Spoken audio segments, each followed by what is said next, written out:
Hello hello साथियों,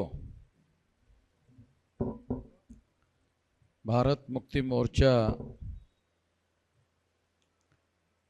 संगठन के द्वारा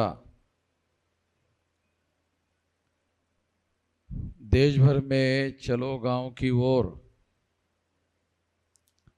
यह कार्यक्रम चलाया जा रहा है।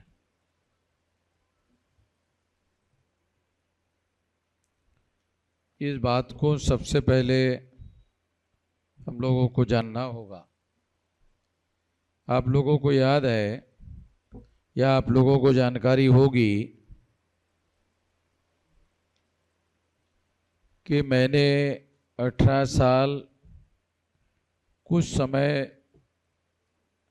महीने की मेरी उम्र थी, तब से लेकर बहुत लंबा समय लगाकर वामसेप संगठन को तैयार किया। अभी मेरी उम्र 67 साल चल रही है। 18 साल अगर मान लो उसमें से माइनस कर देते हैं तो ये लगभग 48-49 साल का समय है। इतना लंबा समय लगाकर वामसेप संगठन आज 32 राज्यों में और 625 जिलों में फैला हुआ है। फुले शाहू अंबेडकर की विचारधारा को मानने वाले लोगों के द्वारा हमारे माध्यम से जो संगठन बनाया गया, ऐसा प्रयास सारे देश भर में कहीं पर भी किसी के भी द्वारा किया गया है महाराष्ट्र के बाहर, तो ऐसी कोई जानकारी मेरे पास उपलब्ध नहीं है। हो सकता है आप लोगों के पास उपलब्ध हो। तो ये बहुत बड़ा विशाल संगठन हमने बनाया। 2030 तक ये 6 लाख गांवों का संगठन हो जाएगा।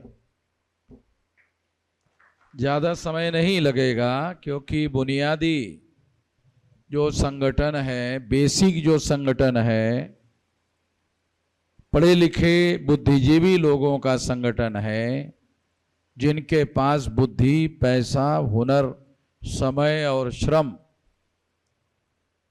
जो किसी भी आंदोलन को चलाने के लिए, बनाने के लिए, फैलाने के लिए ये जो साधन लगते हैं, ये साधन आज इन लोगों के पास उपलब्ध है। जिनके पास उपलब्ध है उन लोगों का संगठन 32 राज्यों में 625 जिलों में फैलाया गया है। इसके आधार पर मैं ये बात आप लोगों को बता रहा हूं, इस बुनियादी संगठन के आधार पर ये बात बता रहा हूं कि आने वाले 2030 तक 6 लाख गांवों का संगठन खड़ा हो जाएगा। खड़ा हो जाएगा तो कौन करेगा? ऐसे अपने आप थोड़ी बनेगा, तो करना होगा। तो ये जो बुनियादी संगठन खड़ा किया गया है, इसके माध्यम से ये सारा संगठन खड़ा होगा। साथियों, 6 लाख गांव का संगठन खड़ा होगा तो इससे बहुत बड़ा बदलाव, इससे बहुत बड़ा परिवर्तन इस देश में लाने के लिए हमारे पास संगठित शक्ति का निर्माण होगा। परिवर्तन अपने आप होने वाला नहीं है। परिवर्तन दुनिया में संगठित शक्ति के बल पर होता है। परिवर्तन अपने आप नहीं होता। परिवर्तन का लक्ष्य रख के परिवर्तन करने वाली संगठित शक्ति का निर्माण करना पड़ता है। और अभी मेरी उम्र 67 साल चल रही है। 18 साल कुछ महीने की मेरी उम्र थी, तब से कर रहा हूं। तो इतना लंबा समय हमने लगाया, इसलिए इतनी बड़ी संगठित शक्ति निर्माण हो गई है। इसके आधार पर कह रहा हूं, ये जो संगठित शक्ति निर्माण हुई उसके आधार पर कह रहा हूं कि 2030 तक 6 लाख गांव का संगठन खड़ा होगा और फिर इस देश में आंदोलन ही नहीं जन आंदोलन का निर्माण होगा। जैसे 9 अगस्त 1942 को गांधी जी ने अंग्रेजों के विरोध में चले जाओ का आंदोलन चलाया था और जन आंदोलन हुआ था, चले जाओ आंदोलन जन आंदोलन हुआ था, और होने की वजह से 15 अगस्त 47 को अंग्रेजों को भारत छोड़कर जाना पड़ा। ये कोई काल्पनिक कहानी मैं आप लोगों को नहीं बता रहा हूं, ये हिस्टोरिकल फैक्ट बता रहा हूं। तो हम लोग अब उस संगठित शक्ति का निर्माण करने के बहुत नजदीक पहुंच गए हैं। इसलिए मैं उस संगठित शक्ति के बल पर यह बात आप लोगों को समझा रहा हूं, और इसलिए इस देश में आज की परिस्थिति का अगर हम लोग जानकारी करने की कोशिश करें, आज की परिस्थिति का विश्लेषण समझने की कोशिश करें, तो आपको पता चलेगा कि 1885 को चटर्जी, मुखर्जी, बनर्जी, गोखले, तिलक, आगरकर नाम के ब्राह्मणों ने नेशनल कांग्रेस नाम का संगठन बनाया, जिसे आप लोग चुनावों में वोट देते रहते हो और कांग्रेस को सेकुलर समझकर मुस्लिम भाई लगभग वोट देते रहते हैं। वो क्यों देते हैं, क्या कारण है, वो तो उन लोगों को ही पता है। मुझे उसका कोई कारण नजर नहीं आता, देने की कोई वजह नजर नहीं आती, मगर वो देते हैं। तो इसलिए ये तथ्य बता रहा हूं कि 1885 को नेशनल कांग्रेस की स्थापना चटर्जी, मुखर्जी, बनर्जी, गोखले, तिलक, आगरकर नाम के ब्राह्मणों ने की। ये जानकारी मुस्लिम भाइयों को खास तौर पर मैं बताना चाहता हूं। तो मुस्लिम भाइयों को इसलिए बताना चाहता हूं कि वो कांग्रेस को सेकुलर मानकर वोट देते रहते हैं।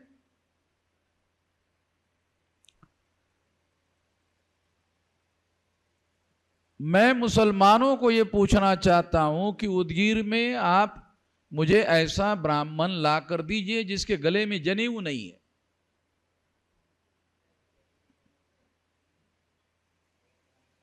तो मुसलमान बोलेंगे कि हम तो ऐसा कोई ब्राह्मण नहीं दिखा सकते।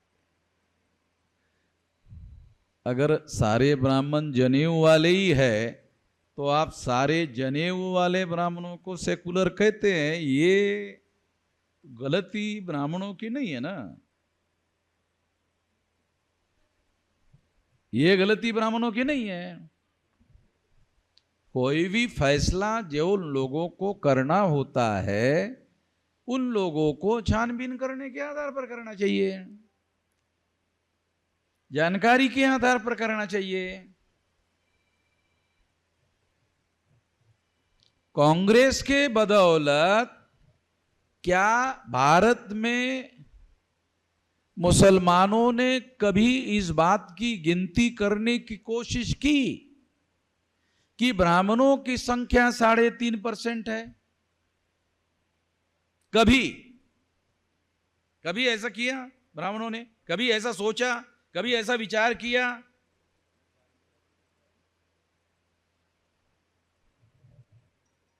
मुझे तो ऐसा कोई आदमी नहीं मिला। मेरे बहुत सारे बुद्धिमान मुस्लिम भाई मेरे साथ मित्र है, बहुत सारे जानकार लोग हैं।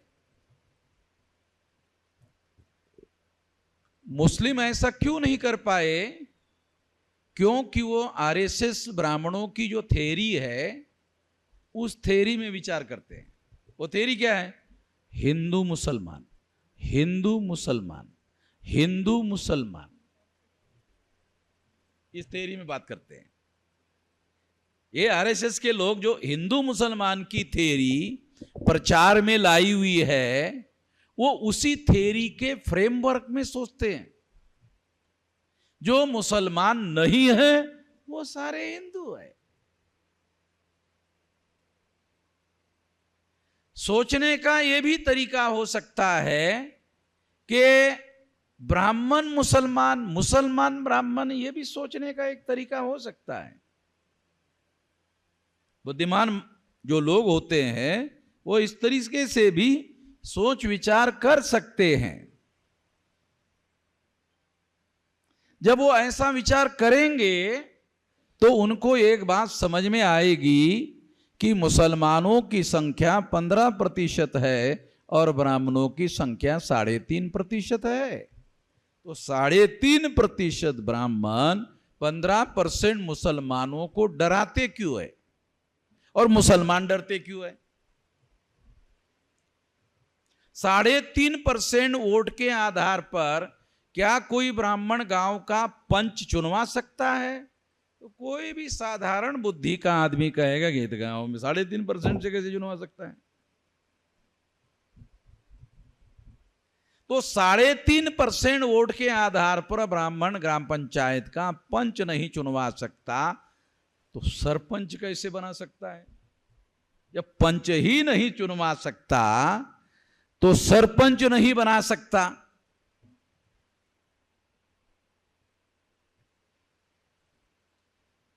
जब वो सरपंच नहीं बना सकता तो देश के पंचायत का प्रधानमंत्री कैसे बनाएगा? नहीं बना सकता।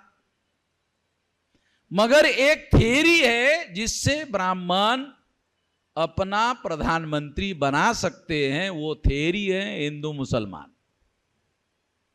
और उस थ्योरी के फ्रेमवर्क में मुस्लिम विचार करता है। ब्राह्मण ने जो थ्योरी बनाई उसी फ्रेमवर्क में मुस्लिम सोचता है, विचार करता है, और इस तरह से उनकी इच्छा ना होते हुए भी आरएसएस के ट्रैप में फंस जाता है। मैं मुसलमानों को ब्लेम देने के लिए नहीं कह रहा हूं, मतलब ब्लेम देने के लिए ये बात नहीं कह रहा हूं। ये मैं तथ्य उजागर कर रहा हूं कि मुस्लिम लोग सावधान हो जाए, जागृत हो जाए। जागृत करने के लिए कह रहा हूं।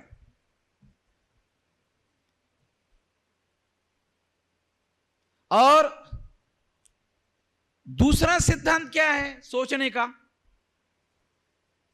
भारत के संविधान ने शेड्यूल कास्ट को शेड्यूल कास्ट के तौर पर मान्यता दी, शेड्यूल ट्राइब को शेड्यूल ट्राइब के तौर पर मान्यता दी, ओबीसी को ओबीसी के तौर पर मान्यता दी संविधान ने। इनकी संख्या होती है 74.5%, जिसे मुस्लिम हिंदू कहते हैं। ब्राह्मण उनको हिंदू कम कहते हैं, मुसलमान उनको हिंदू ज्यादा कहते हैं। ऐसा कहने से मैंने कुछ मुसलमानों को पूछा कि एससी एसटी ओबीसी के लोगों को आप हिंदू कहते हो, आपको क्या फायदा होता है? कुछ बता सकते हैं क्या? एससी एसटी ओबीसी को हिंदू कहने से आपको क्या फायदा होता है, बता सकते क्या है? तो उन्होंने कहा कि ये सवाल ही पहली बार हमारे सामने उठाया गया, ऐसा सवाल ही कभी किसी ने नहीं पूछा। ये क्या फायदा हो सकता है आपको? मैं जरूर कह सकता हूं कि एससी एसटी ओबीसी को एससी एसटी ओबीसी के नाम पर अधिकार मिले हैं। अगर उनको एससी को एससी, एसटी को एसटी, ओबीसी को ओबीसी कहने से उनको संख्या के अनुपात में अधिकार मिलता है तो फायदा होता है। एससी एसटी ओबीसी को एससी एसटी ओबीसी कहने मानने से उनको अधिकार मिलते हैं।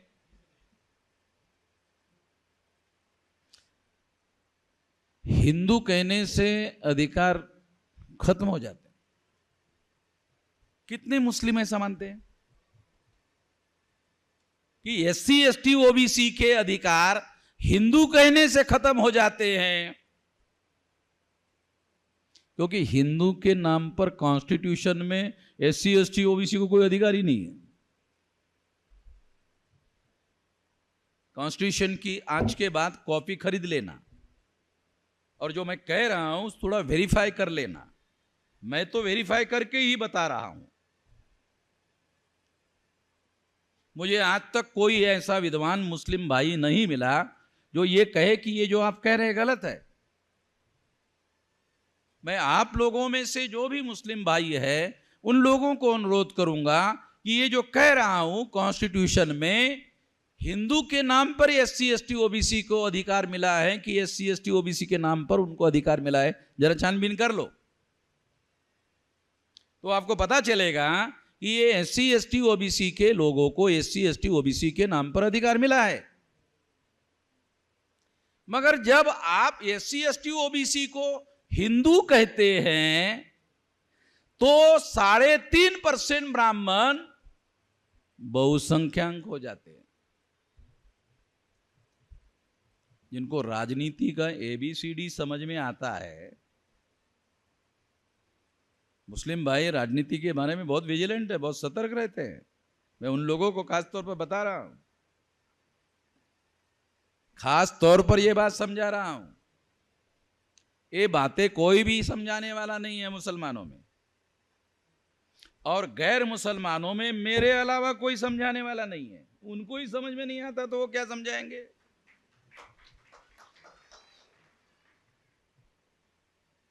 तो इसलिए ये बात मैं आप लोगों को बता रहा हूं कि मुस्लिम्स लोगों के द्वारा एससी एसटी ओबीसी को हिंदू समझना, हिंदू मानना, ये ब्राह्मणों को ताकतवर और शक्तिशाली बनाने का सिद्धांत है। इससे ब्राह्मण ताकतवर होते हैं, और जितना ब्राह्मण ताकतवर होगा उतना मुसलमान इनसिक्योर होता है, असुरक्षित होता है।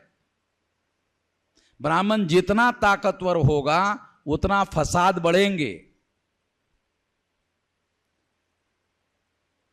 जब फसाद होता है तो आप बस्तियों में जाओ, छानबीन करो, तो जो कल तक अपने आप को एससी एसटी ओबीसी कहता था वो फसाद के दूसरे दिन हिंदू हो जाता है।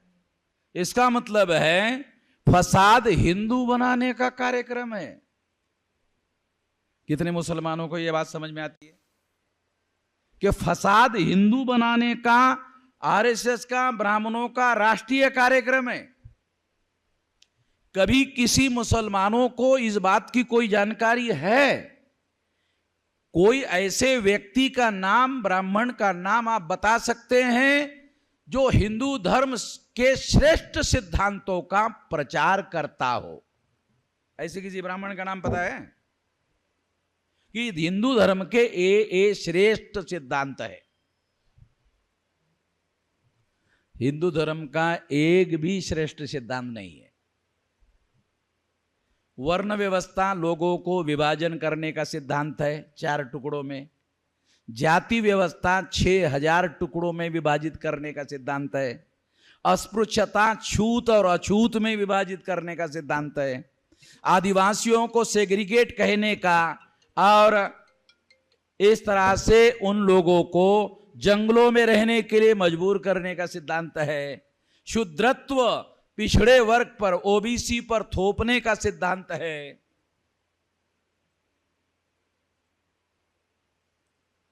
कोई ऐसा सिद्धांत ब्राह्मण नहीं बता सकता जो हिंदू धर्म को श्रेष्ठ धर्म बता सकता है।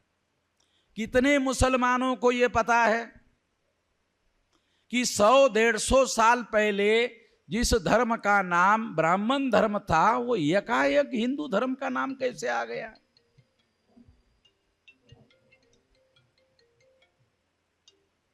है किसी मुसलमान को पता है कि 150 साल पहले, अंग्रेजों के आने के पहले या मुसलमानों के भारत में आगमन के पहले, क्या किसी व्यक्ति को इस बात की जानकारी है मुस्लिम भाइयों को कि मुसलमानों के आगमन के पहले क्या भारत के लिटरेचर में हिंदू शब्द दिखा सकता है कोई? चुनौती देकर कहता हूं मुसलमानों के विद्वानों को और तमाम लोगों को, मुसलमानों का भारत में आगमन होने के पहले हिंदू शब्द भारत के लिटरेचर में अवेलेबल है, कोई दिखा दे मुझे। इसका दूसरा अर्थ क्या है?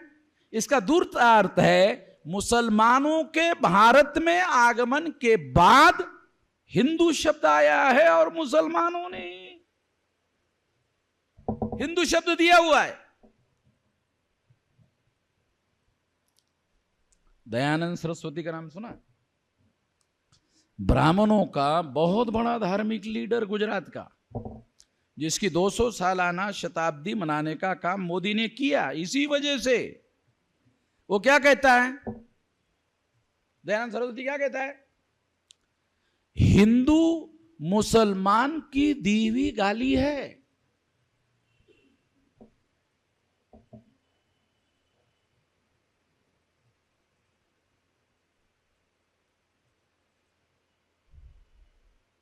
दयानंद सरस्वती क्या कहता है, मैं आपको बैकग्राउंड के साथ सबूतों के साथ बोल रहा हूं, हिंदू मुसलमानों की दी हुई गाली है।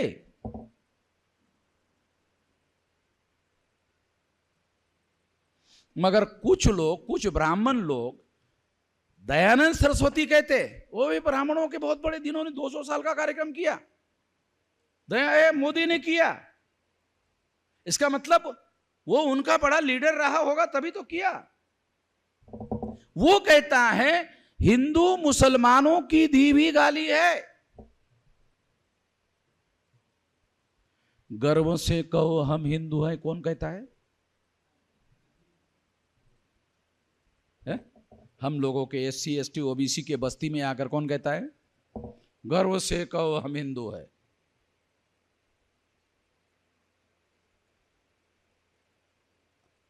ये सोचने वाली बातें हैं, विचार करने वाली बातें हैं। दयानंद सरस्वती, उसके पहले ब्राह्मणों का कोई बड़ा लीडर दिखाई नहीं देता, इसलिए सबसे पहला बड़ा लीडर का नाम बता रहा हूं। वो कहता है हिंदू मुसलमानों के द्वारा दी हुई गाली है, और हिंदू शब्द के संदर्भ में गर्व से कहो हम हिंदू है। ऐसा भी हमारे देश में अभियान चलाया जाता है। ये अभियान चलाने के बाद भी क्या कोई ब्राह्मण ने अपने को हिंदू घोषित किया? ऐसे किसी ब्राह्मण का नाम आप बता सकते हैं जिसने गर्व से अपने को हिंदू घोषित किया? एक भी ब्राह्मण अपने को हिंदू नहीं मानता। ब्राह्मण जन्म से लेकर मृत्यु तक और मृत्यु के बाद जितने संस्कार करता है वो सारे संस्कार डॉक्यूमेंट्री ब्राह्मणों के हैं। तो डॉक्यूमेंट्री आधार पर बोल रहा हूं, एविडेंसेस के आधार पर बोल रहा हूं कि ब्राह्मण जन्म के पहले भी ब्राह्मण है, जन्म के बाद से भी ब्राह्मण है, मृत्यु के बाद भी उसका संस्कार ब्राह्मण के नाम पर हो रहा है, तो मरने के बाद भी ब्राह्मण है। तो ब्राह्मण गर्व से कहो हम हिंदू हैं कैसे कहेगा? वो तो कॉन्शियसली करता है। हम गधे लोग हैं, SC ST OBC के लोग गधे लोग हैं। दूसरे हमें कुछ भी बोलते हैं तो फिर हम उसको स्वीकार करते हैं।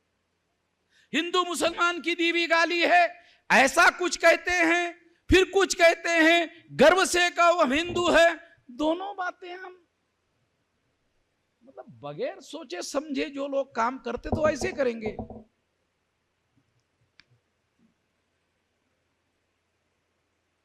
साथियों, अगर हर 21 साल के व्यक्ति को एडल्ट फ्रेंचाइज बाबा साहब आंबेडकर ने संविधान में लागू नहीं किया होता,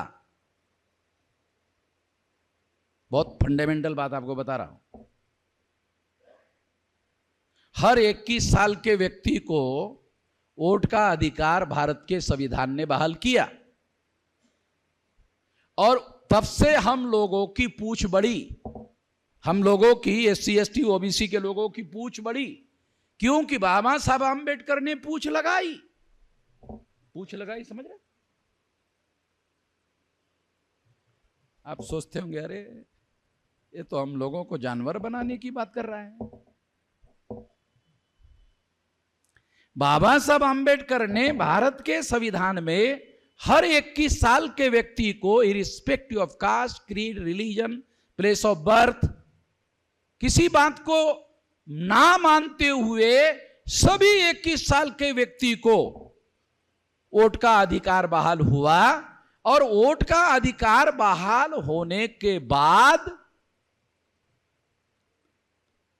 फिर हमको पूछ लग गई, फिर हम लोगों को पूछ लग गई और फिर ब्राह्मणों ने कहा अरे कांबळे ते आमचे पूर्वज नालायक होते, या बसा, हे आमच्या, अरे पाणी आणा, त्यांना घड्यामध्ये, त्यांना आपल्या चांगल्या ग्लासामध्ये धुवून जरा कांबळेंना जरा पाणी पाजा.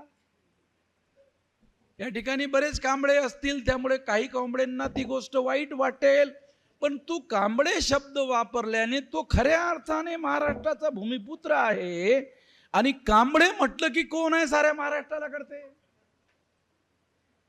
म्हणून त्याचं डिफेमेशन किंवा बदनामी करण्यासाठी नाही, कळावं. मला जे काही पॉइंट ऑफ व्ह्यू सांगायचं आहे, जे समजावून सांगायचं आहे, मी काही भाषण करत नाही आहे, मी काही बेसिक बाबी तुम्हाला समजावून सांगण्याचा प्रयत्न करत आहे की आमच्या लोकांना 21 वर्ष वयावरील प्रत्येक व्यक्तीला जेव्हा मतदानाचा अधिकार मिळाला तेव्हापासून आम्हाला या देशात विचारणं सुरू झालं. नाहीतर कुत्र्यांना जरूर विचारलं जायचं, परंतु आम्हा लोकांना, खास करून SC ST OBCच्या लोकांना विचारलं जायचं नाही. पण ह्या कॉन्स्टिट्यूशनच्या प्रत्येक 21 वर्ष वयावरील व्यक्तीला मतदानाचा अधिकार मिळाला. मतदानाच्या अधिकारामध्ये 2 अधिकार सामील आहेत. मतदानाच्या, यापूर्वी मला नाही वाटत तुम्हाला कोणी सांगितलं असेल, मतदानाच्या अधिकारामध्ये 2 अधिकार सामील आहेत. एक शासक निवडणे, एक शासक बनणे, 2 आहेत. आजपर्यंत बहुसंख्य SC ST OBC चे जे लोक आहेत त्यांनी शासक निवडण्यासाठीच फक्त याचा वापर केला आणि त्यांची समजूत काय आहे SC ST OBCच्या लोकांची, तर बाबासाहेब आंबेडकर असं म्हणतात, शासक बनणे आमचं काम नाही आहे. बाबासाहेब आंबेडकरांनी त्यांचं एक फार महत्त्वपूर्ण भाषण आहे, त्यामध्ये ते असं म्हणतात की SC ST OBC चे लोक असं मानतात की शासक बनणे हे त्यांचं काम नाही आहे. मग शासक बनणे हे त्यांचं काम नाही आहे म्हणून मग त्यांनी या मतदानाच्या अधिकाराचा उपयोग दुसऱ्याला शासक निवडण्यासाठी केला. म्हणून काँग्रेसनी, म्हणजे ब्राह्मणांनी काँग्रेस नाव धारण केलं. ब्राह्मण नाव धारण केलं तर मत पडत नाही. काँग्रेसचं नाव धारण केलं की मुसलमान ठप्पा मारल्याशिवाय राहत नाहीत मॅडम.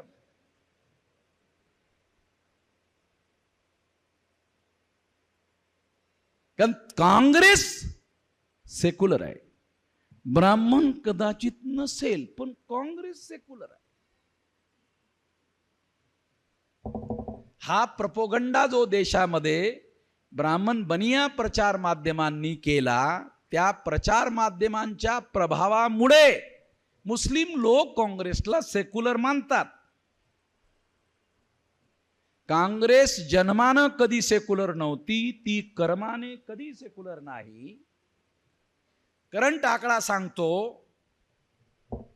तुम्हाला आश्चर्य वाटेल, 86% IAS IPS IRS अधिकाऱ्यांच्या जागेवर ब्राह्मण लोकांचा कब्जा आहे 86%.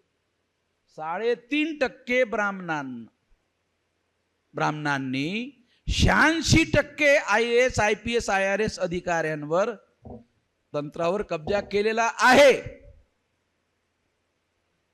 काँग्रेसच्या राज्यात तरीही काँग्रेस सेक्युलर आहे.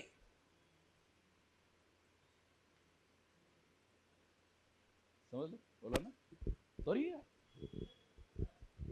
3.5% ब्राह्मणांमधून 86% ब्राह्मण IAS IPS IRS अधिकाऱ्यांमधून निवडण्यासाठी काँग्रेसनी सर्व प्रकारची मदत केली. त्यांच्या मदतीशिवाय हे शक्य नव्हतं. इक्वेलिटी बिफोर लॉचा कायदा भारतीय घटनेमध्ये लागू झाल्यानंतर 86% ब्राह्मण IAS IPS IRS अधिकाऱ्यांच्या संख्येमध्ये का येतात असा प्रश्न कधीच काँग्रेसच्या नेत्यांना पडला नाही. कारण ते ब्राह्मण होते म्हणून पडला नाही.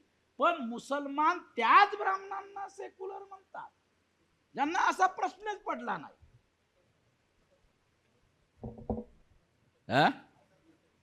माहित आहे, माझा आवाज बगर माईकने सुद्धा जाते, कल्पना आहे मला.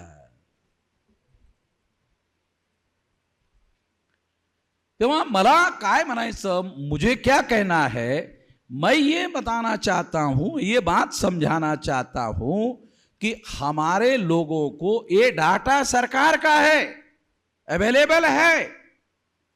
उन्होंने, कांग्रेस ने ब्राह्मण राज इतना मजबूत किया, इतना मजबूत किया, इतना मजबूत किया, मगर उसको छुपाने का काम किया.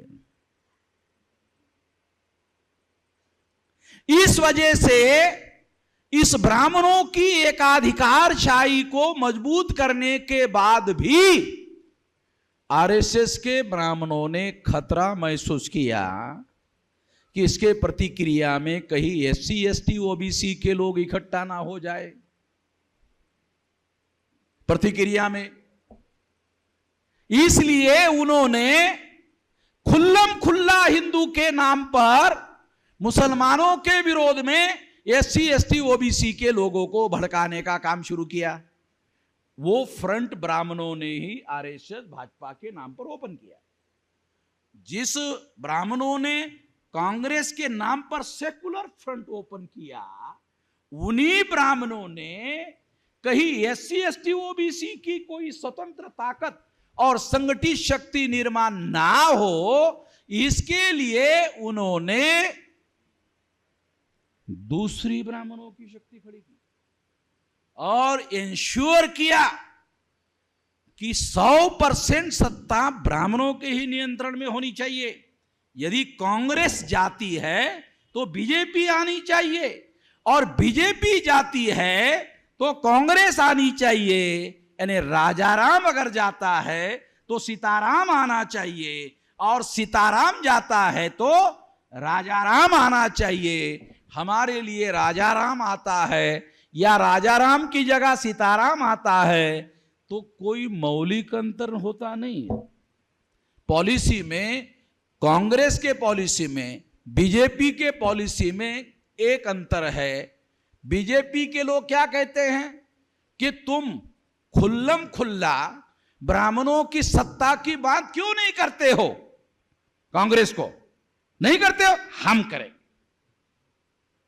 ये भी बात, तुम छुपकर कर रहे हो, हम खुल्लम खुल्ला करना चाहते हैं. भाई इतना ही फर्क है. वो ब्राह्मणों की सत्ता बीजेपी वाले लाएंगे और एक नामधारी ओबीसी का आदमी देश का प्रधानमंत्री बनाएंगे, मोदी. मुसलमानों को क्या लगता है, मोदी वास्तविक प्रधानमंत्री है. गलत बात है. मोदी नॉमिनेटेड प्राइम मिनिस्टर है, मोदी नॉमिनेटेड प्राइम मिनिस्टर है एंड नॉमिनेटेड बाय आरएसएस ब्राह्मण. आरएसएस के ब्राह्मणों के द्वारा मोदी नॉमिनेटेड है. नॉमिनेटेड अंग्रेजी शब्द है, इसका ट्रांसलेशन होता है नामधारी।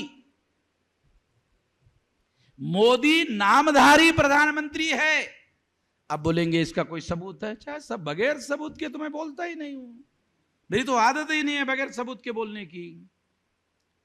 नरेंद्र मोदी ओबीसी है और 10 साल हो गए ना, ज्यादा ही हो गए, 10 साल हो गए हैं और होने के बाद भी, ओबीसी का होने के बावजूद भी ओबीसी की गिनती करने का आदेश नहीं दिया। मोदी को पूछो भारत में कुत्ते कितने हैं तो कहेंगे हमारे पास संख्या है। मोदी को पूछो सज्जन वाले कुत्ते कितने हैं, कहा वो भी हमारे पास है। आप बोलेंगे ये सज्जन वाले कुत्ते क्या होते हैं? आप लोगों ने कभी पहली बार ही शायद सुना होगा, कुत्ते तो ठीक है, सज्जन वाले कुत्ते, ये साला क्या मामला है? आप कभी कभी दूसरे के घर में जाते होंगे और दूसरे के घर में जाने के बाद उस घर का कुत्ता आपके पास आता होगा, लगभग आता है, और वो आपको चाटना शुरू करता है। देखो जितने हंस रहे हैं उनको प्रत्यक्ष अनुभव है, जो नहीं हंस रहे उनको अनुभव नहीं है, ऐसा भी नहीं है, उनको भी है। वो चाटता है, चाटने के बाद अपना हाथ उठाकर उसके सर पर आप ऐसा घुमाते हो और फिर वो और नजदीक आता है। वो सज्जन कुत्ते।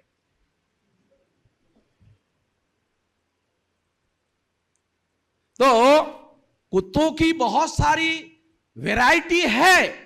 तो अगर मोदी को पूछो तो मोदी के पास सारा डाटा है, मगर मोदी को पूछो ओबीसी की संख्या कितनी है, कहा नहीं ये नहीं है, ये नहीं। क्यों नहीं है? कि नहीं ये जरूरी नहीं है। क्यों जरूरी नहीं? वो हिंदू है। वो क्या? वो हिंदू है। अब हिंदू के नाम पर पहले भी ओबीसी को अधिकार नहीं मिले और आगे भी मिलने वाले नहीं है। ओबीसी को जितने अधिकार मिले वो ओबीसी के नाम पर मिले। ओबीसी को हिंदू के नाम पर कोई अधिकार नहीं मिले। तो मैं मुसलमानों को अनुरोध करना चाहूंगा कि अगर आप हमको गाली एससी एसटी ओबीसी को देना चाहते हो तो हिंदू कहो। मुसलमानों को अनुरोध करना चाहता हूं कि आप आज से आगे अगर हम लोगों को एससी एसटी ओबीसी को गाली देना चाहते हो तो हिंदू कहो। तो निश्चित रूप से समझदार मुसलमान हमको गाली तो नहीं देना चाहेगा, हा? तो मैं इसीलिए थोड़ा हार्श लैंग्वेज में बोल रहा हूं कि आप हमको कुछ भी कह सकते हो मगर हिंदू मत कहना। हिंदू कहने से क्या मुसलमानों को पता है आरएसएस की मदद होती है? ये नहीं लगता मुसलमानों को इसकी जानकारी है। एससी एसटी ओबीसी को हिंदू कहने से मुसलमानों को कहना चाहता हूं आरएसएस की मदद होती है। आरएसएस की कोई भी ईमानदार मुसलमान मदद नहीं करना चाहेगा। ईमान शब्द जो है ये भारतीय नहीं है, ये कुरानिक है। ईमान शब्द जो है ये कुरानिक है। ईमान से ईमानदार शब्द बना। पता नहीं मुसलमानों को जानकारी है कि नहीं, ये भारतीय भाषा का शब्द नहीं है, ये अरेबिक भाषा का शब्द है। ईमान से ईमानदारी शब्द बना। तो ईमान जो है एक कुरानिक शब्द है, कुरान में आया हुआ है। सबसे पहले दुनिया में ईमान शब्द कुरान में आया हुआ है। तो मैं खास तौर पर यह बात बताना चाहता हूं कि जो भी ईमान वाले मुसलमान है वो हमें निश्चित रूप से गाली देना नहीं चाहेंगे, और अगर इसके बावजूद भी वो गाली देना चाहते हैं तो हिंदू कह सकते हैं। हमें संविधान के अनुसार आप एससी एसटी ओबीसी कह सकते हैं, एससी एसटी ओबीसी आपका मददगार हो सकता है, आपका मित्र हो सकता है, आपका साथी हो सकता है। आरएसएस के कहने पर जो एससी एसटी ओबीसी हिंदू होगा वो मुसलमान का विरोधी होगा, जान लेना। जो आरएसएस के कहने पर हिंदू हो गया वो मुसलमानों के विरोध में हो सकता है, क्योंकि आरएसएस के लोग ही हिंदू बनाने के काम में लगे हुए हैं। और कोई भी ब्राह्मण किसी एससी एसटी ओबीसी को हिंदू शब्द की श्रेष्ठता आज तक सिद्ध नहीं कर पाया, इसलिए उन्होंने एक तरीका डेवलप किया, वो आपको बताना चाहता हूं। वो जो बहुत भयंकर बात है वो आपको बताना चाहता हूं। वो तरीका क्या है कि समझाने से बहुत सारे सवाल लोग पूछ सकते हैं, इसलिए ब्राह्मण कभी हिंदू शब्द से संबंधित या हिंदू धर्म से संबंधित श्रेष्ठता की बातें किसी को समझाता नहीं है, बल्कि क्या करता है, वो हिंदू मुसलमान के फसाद करवाता है, हिंदू मुसलमान के झगड़े लगाता है, हिंदू मुसलमान की चर्चा बहुत बड़े पैमाने पर करता रहता है। परिणामतः जो अपने को मुस्लिम नहीं मानना चाहता है वो हिंदू बन जाता है। कोई ब्राह्मण कभी किसी एससी एसटी ओबीसी को हिंदू धर्म के या हिंदू के श्रेष्ठ सिद्धांत नहीं बताता है। हिंदू बनाने का ब्राह्मणों ने कार्यक्रम बनाया है, वो कार्यक्रम है हिंदू मुसलमान का फसाद करवाओ, हिंदू मुसलमान के विवाद के मामले खड़े करो, हिंदू मुसलमान के इतिहास की बहुत सारी कहानियां, बहुत सारी बातें ब्राह्मण लोग हम लोगों को बताते हैं। जबरदस्ती कैसे हिंदू बनाए गए, मुसलमान बनाए गए हैं, वो तमाम कहानियां बताते रहते हैं, नमक मिर्च लगाकर बताते रहते हैं। और चूंकि जिन लोगों को कोई इतिहास की जानकारी नहीं है, जिनको विश्लेषण करना नहीं आता, जिनको डाटा भी पता नहीं है, जिनको डाटा का उपयोग और प्रयोग कैसे किया जाता है वो भी पता नहीं है, ऐसे लोग उनकी बात को मान लेते हैं। इसी माने हुए लोगों की मदद से दिल्ली के गद्दी पर 3.5% ब्राह्मणों की सत्ता पहुंची है। इसका मतलब है गुमराह करने वाला बहुत बड़ा मैकेनिज्म ब्राह्मणों ने डेवलप किया, और इस गुमराह करने वाले मैकेनिज्म का परिणाम और प्रभाव यह है कि 3.5% ब्राह्मण दिल्ली की सत्ता में काबिज हो गए बीजेपी के नाम पर। तो ये हम लोगों को आज की कहानी बताए, जिनको दिल्ली की सत्ता में काबिज होना चाहिए वो उनके हां में हां मिलाने का केवल काम कर रहे हैं। बीजेपी के केंद्र में जो मंत्री है उनमें से किसी भी मंत्री को अपने मन की कोई बात कहने का सुना कभी किसी ने? इसका मतलब ये नहीं है कि बीजेपी में जो एससी एसटी ओबीसी के लोग हैं वो जानवर है, नहीं, इंसान हैं, पढ़े लिखे हैं, उनको समझ में भी आता है, उनके पास तुलनात्मक जानकारी और अध्ययन भी है। मगर उनको कहा गया जितना चुप रहोगे उतना अगले बार का टिकट पक्का होने की संभावना है, अगले चुनाव में आपका टिकट पक्का हो सकता है। अगर आरएसएस की थ्योरी को प्रमोट करने का काम करोगे तो बीच में ही मंत्रिमंडल का विस्तार भी हो सकता है, और इस विस्तार में आपका नंबर भी लग सकता है। ये सारी बातें चलती रहती है, ऑफ द रिकॉर्ड चलती है, ऑन द रिकॉर्ड चलती है, दोनों तरफ चलती है। रिकॉर्ड में भी चलती है, ऑन द रिकॉर्ड चलती है, ऑफ द रिकॉर्ड चलती है। कुछ लोगों को कान मंत्र दिया जाता है, कान मंत्र तो हमारे लोगों को मालूम है, ब्राह्मण ही कान फूकते हैं, और कान फूकने के दौरान तुम गधे हो, तुम्हारा बाप गधा है, तुम्हारा दादा भी गधा था, किसी को बोलना मत, किसी को बोलना मत। क्यों? लोगों को मालूम हो जाएगा। हमारे को समझ में तो आता नहीं है, वो चुप हो जाता है। विद्रोह करना चाहिए, चुप हो जाता है, क्यों? साले बताएंगे तो हम गधे, हमारा बाप गधा, हमारा दादा गधा। तो हमारे लोगों को कान फूकी मालूम है, तो मुसलमानों की तो कान फूकी होती नहीं है। तो साथियों, मैं ये बातें आप लोगों को इसलिए बता रहा हूं कि ये बातें कोई हमारे लोगों को समझाते नहीं है, ये चल रही हुई बातें हैं। आप लोगों के सामने ये सवाल निश्चित रूप से निर्माण होना चाहिए कि 3.5% वाले कांग्रेस वाले और 3.5% वाले ही बीजेपी वाले, कांग्रेस जाती है तो बीजेपी आती है, बीजेपी आती तो कांग्रेस आती जाती है। तो ये जो बातें है, ये संविधान का जो मूल ढांचा है, जिसमें हर 21 साल के व्यक्ति को वोट का अधिकार दिया गया, वो वोट के अधिकार का क्या हुआ? जीरो हो गया। जो वोट का अधिकार शासक चुनने का, शासक बनने का, तो हमारे लोग केवल उन लोगों को चुनने का काम कर रहे जो हजारों सालों से हमारे साथ दुश्मनी करते आ रहे।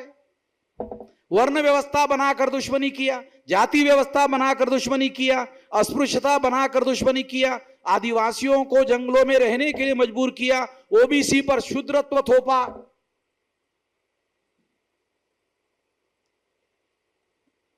तो इसलिए ये सारी बातें, सारी डॉक्यूमेंट्री है, ये ब्राह्मणों के सारे धर्मशास्त्रों में लिखा हुआ है।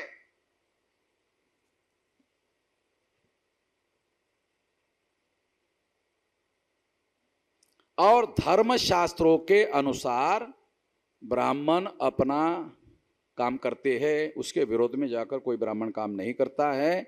फर्क इतना है कि अब वो अमल करते हैं, बोलते नहीं। अमल करते हैं, बोलते नहीं। अमल करते नहीं होते तो ब्राह्मणों का राज दिल्ली में नहीं होता। अमल करते हैं इसलिए राज है।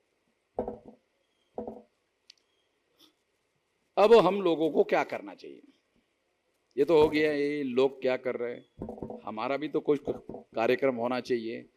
हमारा कार्यक्रम में पहला काम हमको ये करना चाहिए कि SC ST OBC और माइनॉरिटी लोगों को जगाने का काम करना चाहिए। फिर उसके बाद जोड़ने का काम करना चाहिए। फिर उसके बाद जोड़ने के आधार पर संगठित शक्ति का निर्माण करना चाहिए और संगठित शक्ति का उपयोग और प्रयोग करके परिवर्तन करने का काम करना चाहिए। परिवर्तन से क्या होगा? ये जो ब्राह्मणों ने आपके ऊपर व्यवस्था थोपी है, जिसमें उन्होंने आपको शूद्र बनाया, अछूत बनाया, जंगली बनाया, उससे आपकी निजात हो सकती है। आप मुक्त हो सकते हो, आजाद हो सकते हो और भारत के संविधान का बराबरी का, सारे इंसान बराबर है, इस समाज में जमीन पर लागू हो सकते हैं। संविधान ने तो घोषित कर दिया, all citizens are equal. Bharat के संविधान ने 26 जनवरी 1950 को यह घोषित कर दिया, all citizens are equal irrespective of caste, creed, religion, place of birth. कोई भी अवरोध नहीं होगा, सारे नागरिक बराबर माने जाएंगे, उनके साथ बराबरी का व्यवहार होना चाहिए। होता नहीं है। क्यों नहीं होता? क्योंकि ऐसा होते हुए भी उसको रोकने वाली कोई ताकत हमारे पास नहीं है, ऐसी कोई संगठित शक्ति हमारे पास नहीं है। इसलिए हमें अपनी संगठित शक्ति निर्माण करनी होगी। हम क्या करते हैं? कांग्रेस वाले बीजेपी का भय पैदा करते हैं कि अगर आपने हमें वोट नहीं दिया तो बीजेपी आ जाएगी। अगर आपने हमको वोट नहीं दिया तो बीजेपी आ जाएगी। बराबर? 10 साल नहीं आई थी क्या? क्या कर लिया? क्या कर लिया? मैं तो खुल्लम खुल्ला दिल्ली में जाके मोदी और बीजेपी और आरएसएस के विरोध में बोलता हूं। नागपुर में आरएसएस के विरोध में 4-5 लाख लोगों का मोर्चा लेके गया। क्या कर लिया? उनके सरकार में लेके गए। क्या कर लिया?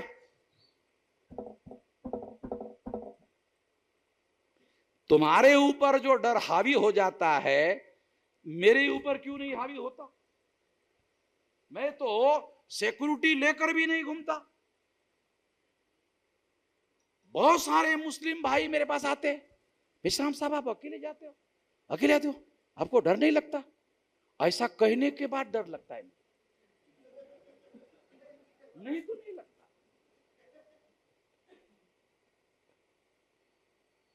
उनको डर लगता है, मैं अकेले ही घूम रहे। मैं सारे देश भर में जहां बीजेपी की गवर्नमेंट है वहां भी अकेले ही जाता हूं, अकेले ही घूमता हूं।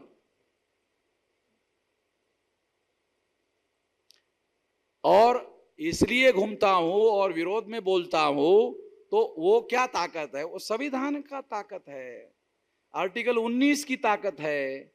आर्टिकल 19 क्या कहता है? संगठन बनाओ, अपने विचारधारा का प्रचार करो, प्रसार करो, और उसके आधार पर लोगों को जोड़ो, जगाओ, संगठित शक्ति का निर्माण करो। कितने बाबा साहब का नाम लेने वाले जो लोग हैं उनको आर्टिकल 19 मालूम है?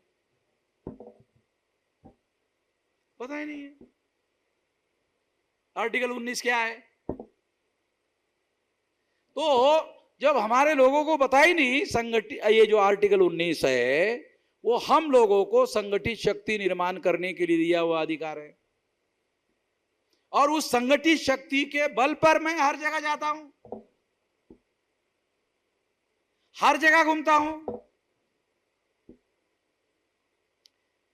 हर तरह से घूमता हूं, और मुझे किसी प्रकार का कोई डर इसलिए नहीं लगता है क्योंकि जो डरता है वो कुछ नहीं कर सकता।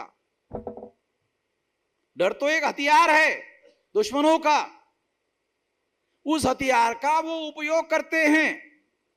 जब 15% मुसलमान डर जाते हैं तो 15% मुसलमान जीरो हो जाते हैं।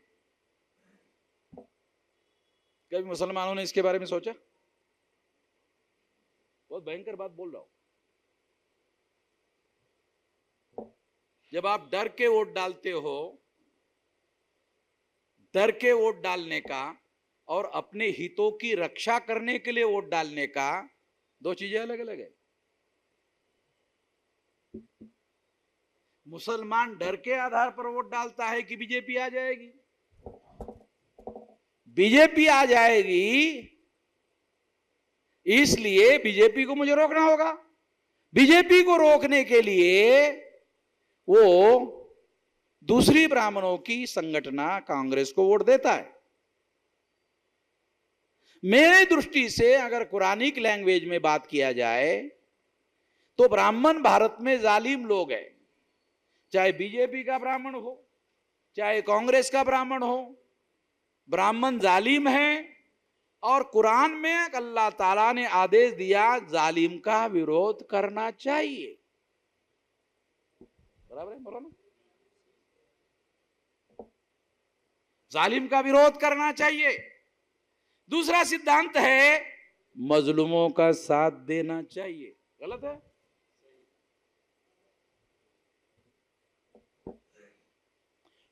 मुस्लिम समाज के लोग जालिम का साथ देते हैं, दूसरा मजलूम का साथ देते नहीं है। तो अल्लाह ताला ने मुसलमानों को भारत में संकट में डाला इस वजह से। अल्लाह ताला ने मुसलमानों को संकट में डाला। अरे मैंने आदेश देने के बाद भी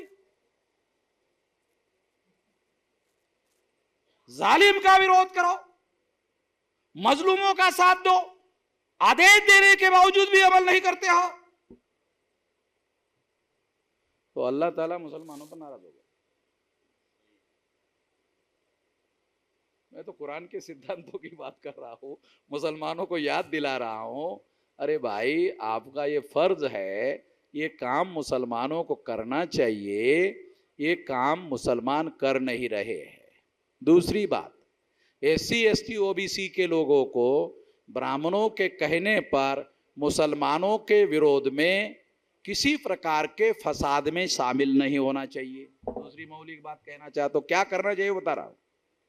SC ST OBC के लोगों को ब्राह्मणों के कहने पर मुसलमानों के विरोध में कोई काम नहीं करना चाहिए। क्यों? आप जितना ज्यादा मुसलमानों के विरोध में काम करोगे उतना ज्यादा हिंदू बन जाओगे, जितना ज्यादा हिंदू बन जाओगे उतना ज्यादा ब्राह्मण धर्मी हो जाओगे, जितना ज्यादा ब्राह्मण धर्मी हो जाओगे उतना ज्यादा ब्राह्मण मजबूत होगा, जितना ज्यादा ब्राह्मण मजबूत होगा उतना SC ST OBC को रगड़ने का काम करेगा। कर रहा है, जो कर रहा है वो बता रहा। इसलिए SC ST OBC को ब्राह्मणों के कहने पर मुसलमानों के विरोध में बिल्कुल भी कुछ भी नहीं करना चाहिए। दूसरी बात हो गई। तीसरी बात, पहले तो क्या किसी SC ST OBC ने यह जानने की कोशिश की कि मुसलमान है कौन? मुसलमान SC ST OBC जो लोग हैं उनके पुरखों ने ब्राह्मण धर्म के विरोध में विद्रोह करके समानता वाला धर्म इस्लाम को स्वीकार किया है।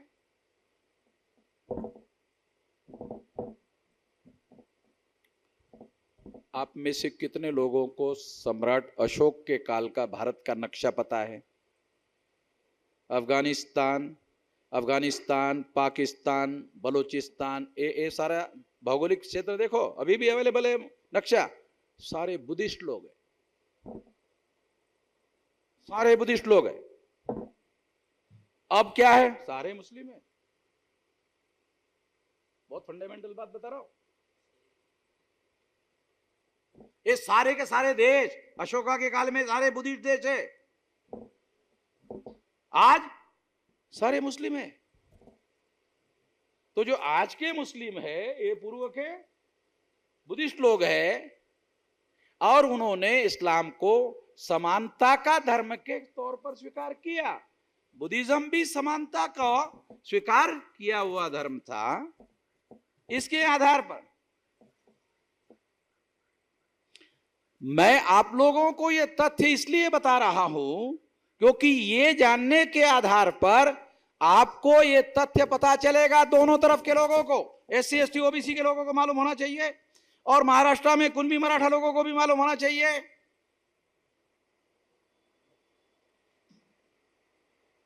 तो ये सारे के सारे जो लोग हैं, ये सारे के सारे लोग राजवाड़े नाम का ब्राह्मण कहता है, बहुत बड़ा हिस्टोरियन है राजवाड़े, क्या कहता है? महाराष्ट्र की स्थापना नाग लोगों ने की। महाराष्ट्र की स्थापना राजवाड़े बहुत बड़ा हिस्टोरियन है और वो कहता है कि महाराष्ट्र की स्थापना नाग लोगों ने की। राजवाड़े ये नहीं कहता मराठों ने की, नाग लोगों ने की। नाग लोगों को ही विभाजित करने के लिए ब्राह्मणों ने जातियां बनाई। मराठा भी नाग लोग ही है। महाराष्ट्र के ही नहीं सारे देश भर में नाग पंचमी का त्योहार सारे देश के लोग मनाते हैं। रहते?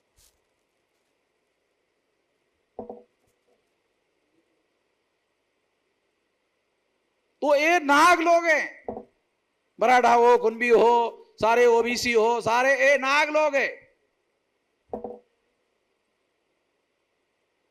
और आपको हैरानी होगी सुनकर, इतिहास में नाग लोगों का राज था। मौर्य नाग लोगों का साम्राज्य था। इन नाग लोगों ने बुद्धिज्म को एडॉप्ट किया था, राजाश्रय दिया था। तो महाराष्ट्र में भी ये नाग लोगों ने ही ये सारा स्थापना किया।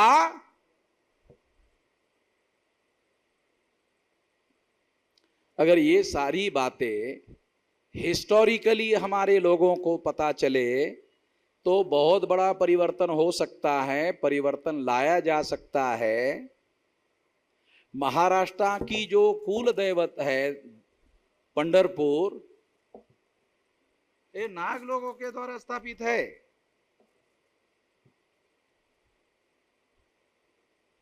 इसलिए मैं आप लोगों को ये बताना चाहता हूं कि परिवर्तन करने के लिए हमें अपना इतिहास जानना होगा और वर्तमान में समाज रचना में लोक संख्या में जो बदलाव दिखाई दे रहा है उसको जानना होगा और फिर उसके हिसाब से हम लोगों को संगठित रिलेशन, ऑर्गेनाइज रिलेशन डेवलप करना होगा।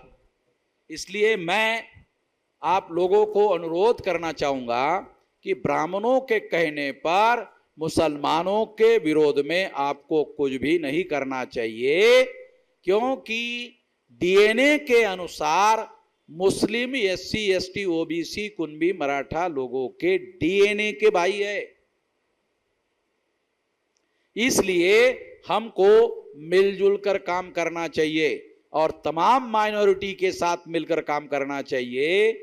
और ऐसा अगर हम करते हैं तो बहुत बड़ी जनशक्ति, संगठित शक्ति परिवर्तन करने के लिए आपके समर्थन में खड़ी हो जाएगी और ऐसी जनशक्ति और संगठन शक्ति खड़ी होने के बाद ही आप बड़ा परिवर्तन करने लायक हो सकते हैं।